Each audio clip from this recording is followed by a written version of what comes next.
and this is 1/2 right here. It's between 0 and 1/2. This one, say this is -2 here, and here's -2.5.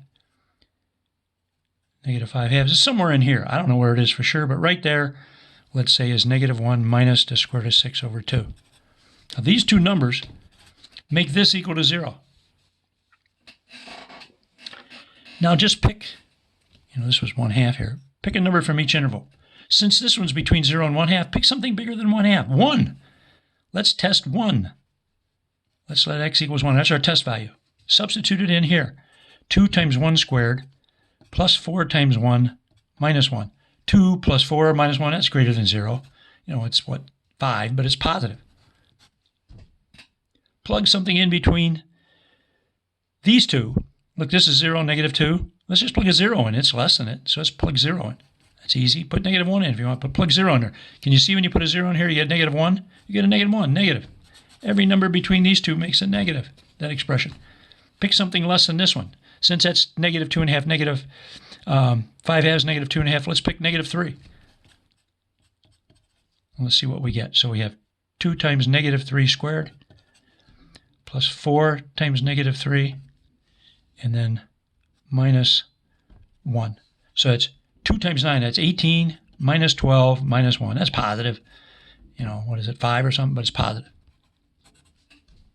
So now I can answer, this one's harder, obviously. You could, graph that too and do it, like I said, with every one of these problems.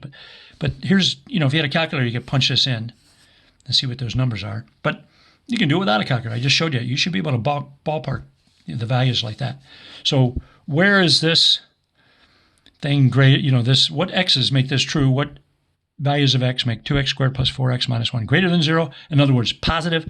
I look at the positive parts again. So if x is less than -1 minus the square root of 6 over 2, or, I'm doing a crappy job there, -1 minus the square root of 6 over 2, x is less than that, or if x is bigger than this one.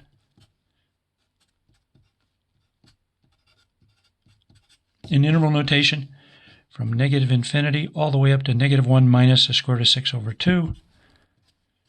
Put a parentheses because there's no equal. If there's an equal, just put a bracket. Union, and then from -1 plus the square root of 6 over 2. Parentheses on the left side, comma, infinity, parentheses. Okay? And again, if it was an equal, you put a bracket here. If you want to know where it was less than 0, you'd give all the x's between these two. I'll let you figure that out. Okay?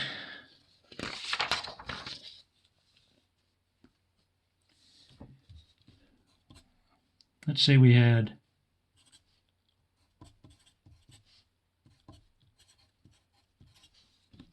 I did one kind of like this a little while ago. I think I picked this one or something similar to it. Suppose you want to solve that. Notice this side. Factors is x plus 3 squared. So the only 0, let's make a sign chart. It's x plus 3 squared is -3. Everything else, because it's squared, makes it positive. I hope we can just see that. It should be that simple. So finding out where this expression is greater than 0 is the same thing as finding out when x plus 3 quantity squared is greater than 0. Since it's squared, it's always positive or 0 at -3. So when is it greater than 0? When x is less than -3 or when x is greater than -3. That's when it's greater than 0. Look at the positives. If there was an equal here, you just put equal here and here. Well, if there was an equal there, let me amend that. So if it's greater than 0, you get this. If it's greater than or equal to 0, you get all real numbers, actually. You wouldn't just put equal there. You say if x squared plus 6x plus 9 is greater than or equal to 0, all numbers make that happen. The answer would be -infinity to infinity, all real numbers for that one. This one, that answer. If you want to know where x squared plus 6x plus 9 is less than 0, never. Null set, empty set. If you want to know where x squared plus 6x plus 9 is less than or equal to 0, never less than 0, but it's one value makes it equal to 0. So -3. Put it in braces if you want. Okay?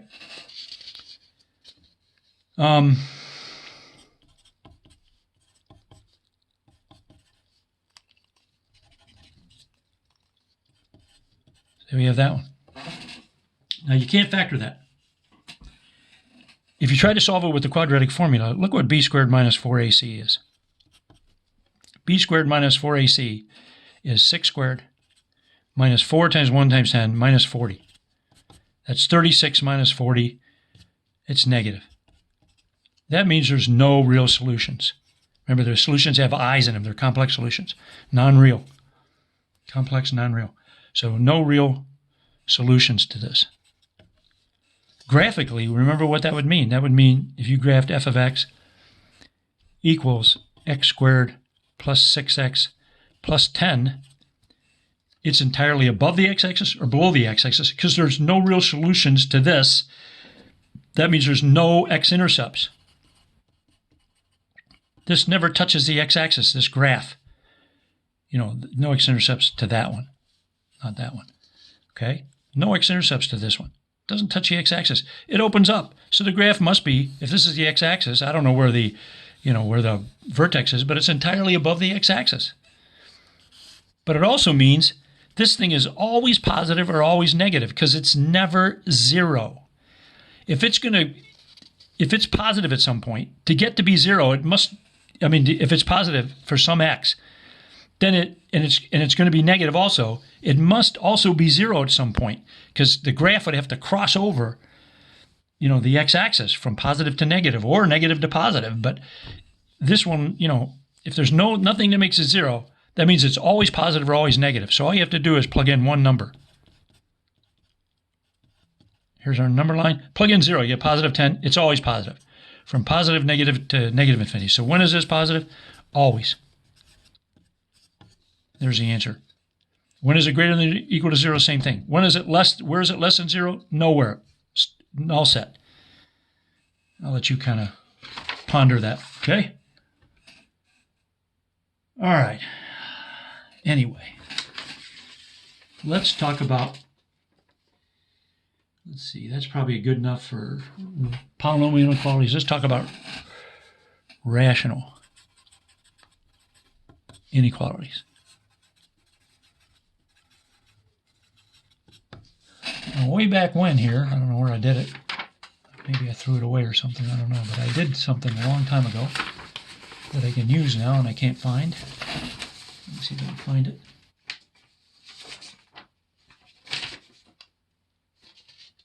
Here it is. Right at the beginning, we started, or toward the beginning, we not only talked about using multiplication, if you knew the signs of all the numbers and none of them are 0, you would know whether the answer is positive or negative. I also went over if you had, a rational expression, a fraction. Remember, you can't divide by 0. If you have 0 in the numerator and no 0 in the denominator, the answer is 0. But if there's no zeros involved, if you have a positive over a positive, 2 positives, answer is positive. Negative over a positive, negative. 1 negative, negative. Say you had a positive times a negative over a negative times a negative. 3 negatives, negative, less than 0. Again, etc. We went over that. Let's use that with a sign chart to solve rational inequalities. What does a rational inequality look like? Here, I'm just, you can look at examples in the book, but here's one, for example.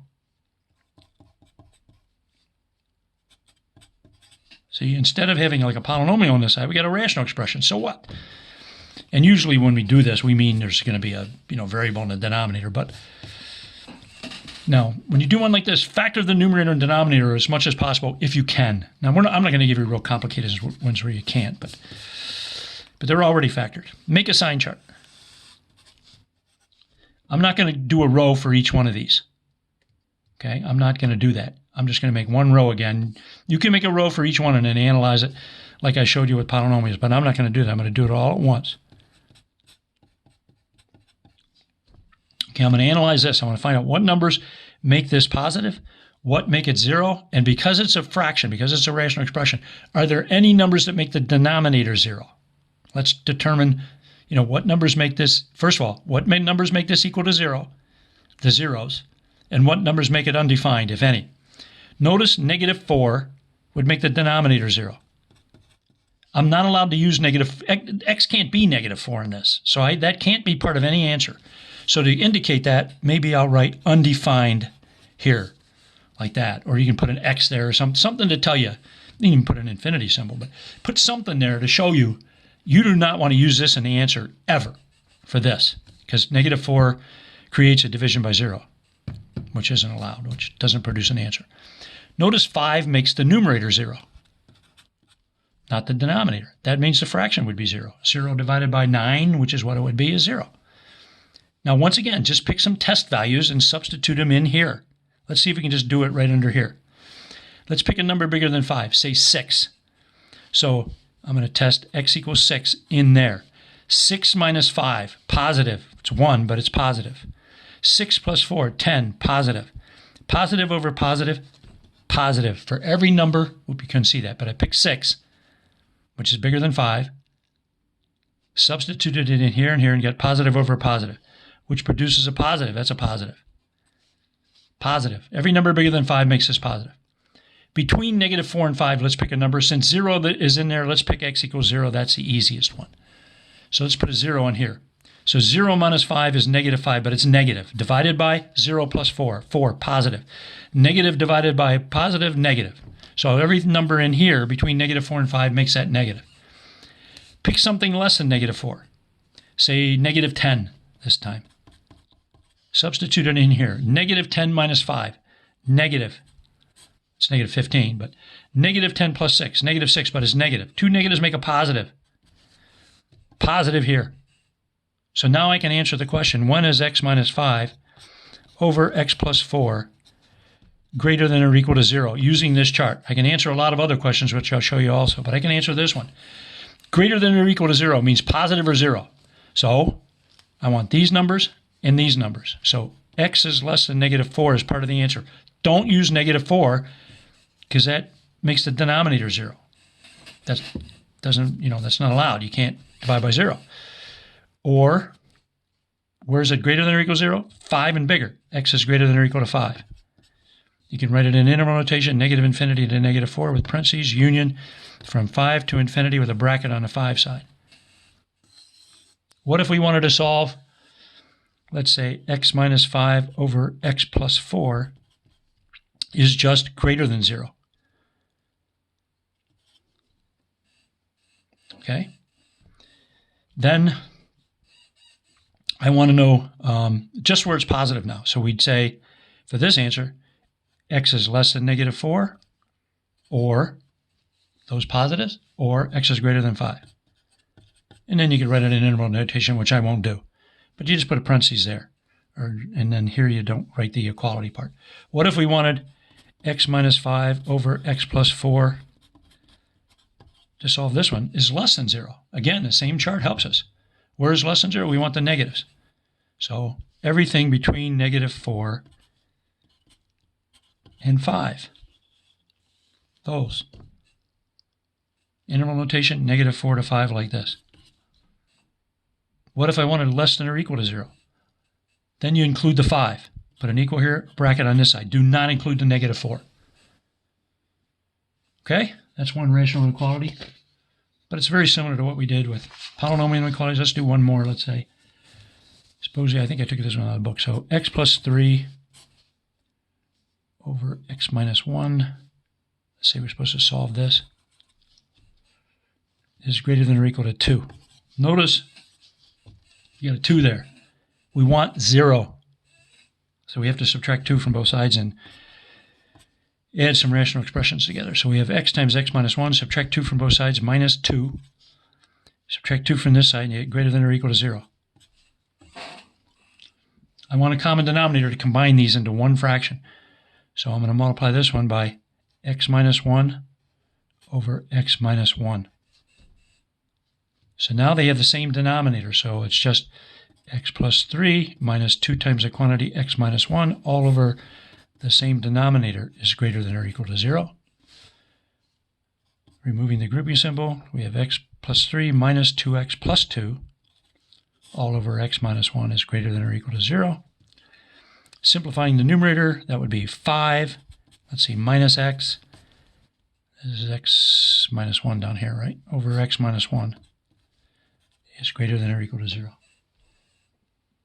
Now, if we had to, we would factor the numerator or denominator. I didn't show you any ones where we had to factor because you're only going to be given ones like this, I guess. So let's solve that one. Let's make a sign chart. So here's what we want again. So we want to solve this, which is the same thing as this.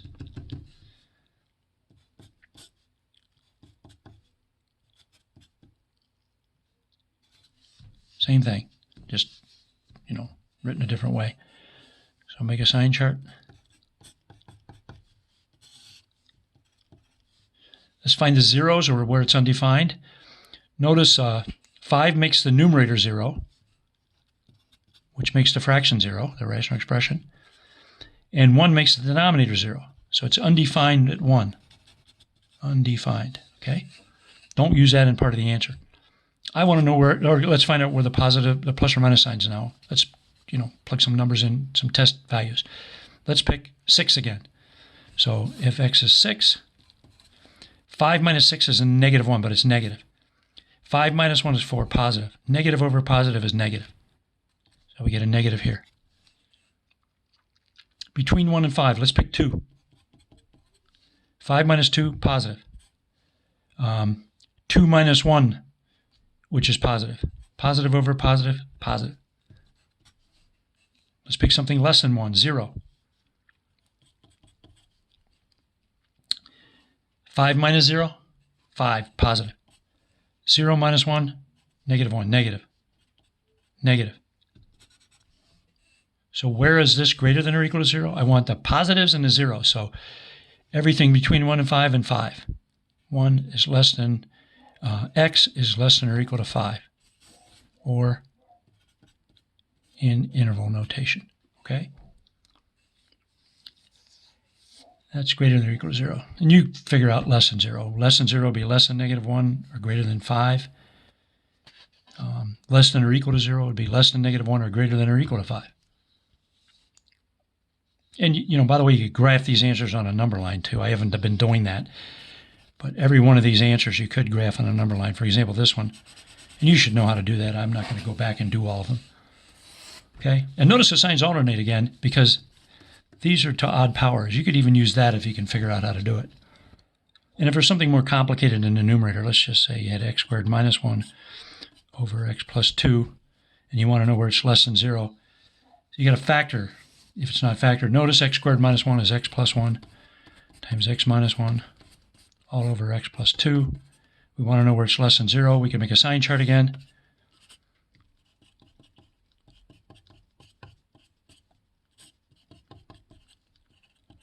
Notice 1 and negative 1 make the numerator 0. Negative 2 makes the denominator 0. So it's undefined there. Substitute a number bigger than 1. Now I'm just going to do it in my head. Say 3. Positive, positive, positive. All positives. Between 1 and negative 1, say 0. This would be 1, negative 1, and 2. 1 negative, negative. The signs are going to alternate because they're all first powers. But between negative 2 and 1, put, say, negative 1.5 in. Negative, negative, positive. 2 negatives, positive. Less than negative 2, say negative 10. Negative, negative, negative. 3 negatives. So you should be able to make that sign chart easily. So where is this less than 0? You want the negatives. X less than negative 2. X between negative 1 and 0.